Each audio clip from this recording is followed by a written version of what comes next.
Hello, fellow readers. It's a pleasure to meet you. My name's The Only Scholar. I'm here to talk to you about how I read over 800 books in the last 3 years. Now, you might be thinking, what the heck? That's not possible. Are you crazy? You're probably right. But I've realized that throughout my time of, getting into hobbies like games, anime, books, anything, the only thing I could realistically do while I'm like working, doing things in my daily life, doing other things like playing games, is books. I love books and I've grown to get really fond of them.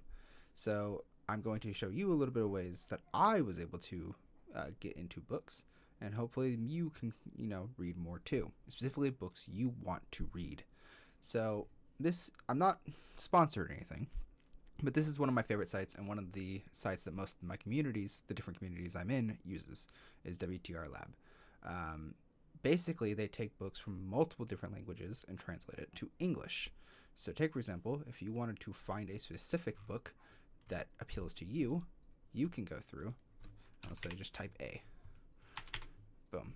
There is just new books they've uploaded, but you can also put in whatever tab you want. Now, you might be sitting there, what does that have to do with me reading so many books?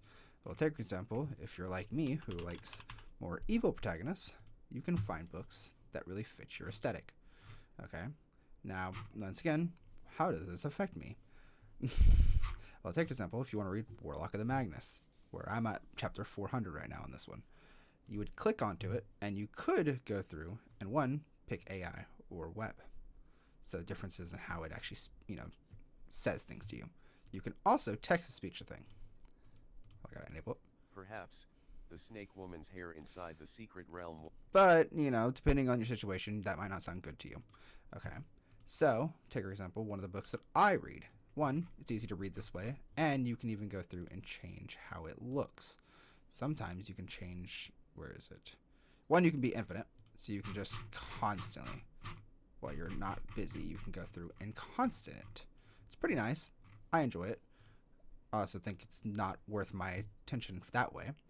But there's two specific extensions that I love to use, and you can use both of these on mobile too.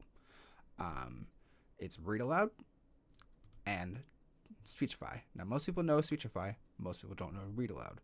Read Aloud is a much freer version. The problem is it's very AI. So take, for example, if we were to read with Read Aloud, you just need to click start. Hashtag 152 chapter 151 memory. Once again, it's an AI voice, but I've read so many books, it's pretty easy to get used to. Okay, but if you want to be on mobile, you can get Kiwi. Kiwi is the only browser that I've found that is free and that allows you to go through and get Chrome extensions. They are very, very useful. Big simple fact that you can then do this and then read, take for example, while you're at work. This is just something I wanted to make for people who have a love for reading like I do, but has never been able to go through and have the time to read as much. Take for example, if you're driving, or take for example, if you're working, or if you just have other things to do in your life and you really want to continue your book, you can do it this way. And these do not require WTR. You can do web novels. You can do other things that also allow you to do that too. That is it. This has been your boy, The Only Scholar, and I hope you all have a fantastic day, and I hope to see you again very, very soon.